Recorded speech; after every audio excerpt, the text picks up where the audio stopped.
next topic, we're going to move to something that is inherently polarizing, and it is gentrification. We all know there are a lot of cons that go along with it, depending on who you talk to. Obviously, there's a lot of pros that go along with it.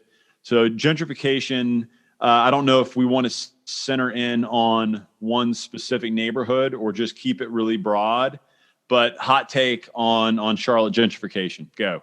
Well, I think the biggest problem that the city's starting to realize is that they're gentrifying without making up those necessary housing requirements. I think you're seeing a push lately where the city is putting some money into affordable housing units and complexes. I know there's one on West Boulevard, I think West Boulevard, that's going up, in Freedom Drive, I think, just got another one that's complete, and that's steps in the right direction.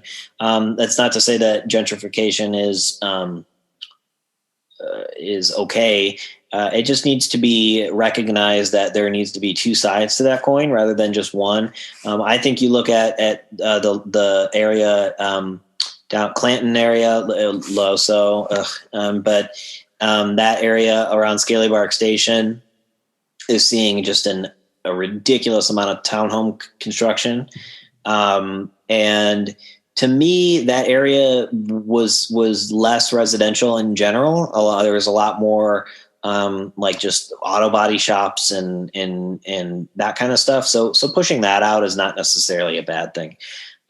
Whereas if you look on the west end, like where Tuskegee west side is, there's definitely more of it happening there, but I think that is coming along later in the game when there is other options coming online, housing options coming online. So it is certainly a tricky beast. I think it's just a matter of finding a balance, which I think the city is starting to understand is necessary. Well, I'm going to keep you on the hot seat here because I'm a real estate capitalist, very, very simple human, right? It's very easy for me to see gentrification and even hop on that train. So let's stick with Tuckasegee, Fremore West, that kind of area. You're having this unbelievable renaissance with these old warehouse buildings that were renting for $4 a foot, $5 a foot, and now there's hip office, just a total redevelopment where retail is going for $20, $25 a foot, $30 a foot is probably pretty possible in the next few years. Hard to understand how that could be a bad thing for the city because of just the insane tax basis change that the city's going to get. But along with that, as soon as that happens, the housing around it is going to change. Like there's neighborhoods over there that I've never even heard of that I've got friends moving to, and they're telling me they're spending $300,000-$400,000 for a house over there in an area that it was pretty intense to walk around in a couple of years ago. So how do you keep capitalism from just kind of running rampant over there, and for the natural course of things, like when you have some cool stuff happening, young people with a little bit of money want to be near the cool stuff. What do you do in that scenario that doesn't impede progress? Like how do you handle that?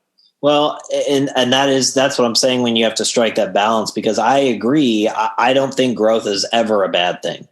I think if gentrification is a necessary evil to keep the city of Charlotte prosperous and growing, it's okay. There needs to be the recognition that with the increased tax base and with the increase in revenue coming in from those kind of things, it needs to go back out into social programs and into housing. And so again, I hate to sound like a politician and play both sides, but I am of the mindset of I never see a problem with growth. I never see a problem with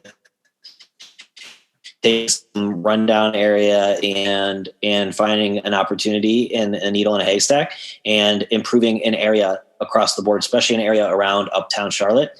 But there needs to be that recognition of not everyone can afford $2,000 a month for a one bedroom. And that's not to say that you need to have a complex that's completely mixed income across the board, but to have like what we're seeing where that church was uptown I forgot what it's going to be called, but anyways, a whole complex or a whole building specifically for affordable units is certainly a step in the right direction. And I think the city is starting to do more of that. We're seeing not necessarily projects that have a mixed income in and of itself, but projects dedicated specifically to lower income. Yeah, I think that. So I'm not a multifamily guy. I'm not even a residential guy. I'm not an expert. I don't claim to be an expert. But one thing that I've always heard from my multifamily developer colleagues, friends, is you can't build a used car. It's very hard. Everybody's paying the same amount for lumber. Everybody's paying the same amount for the trades, and it's very hard to go in and offer this, cheap housing. What some people would consider cheap housing when you're playing by the same rules as everybody else, which leads to your point of, unless the city or the state or the Fed is going to come in and subsidize that, it's hard to understand how, just a general free market can account for that. I certainly don't have the answers. Don't claim to, No. but I certainly don't want it to be a situation like, Napa, California, for example, or a lot of like the vacation-y kind of ski resort towns where people that are actually working and making sure that you're having a great experience when you're on vacation live an hour and 15 minutes away, and there's no public transit, and it's a low quality of life. Certainly a great city should be able to figure out both.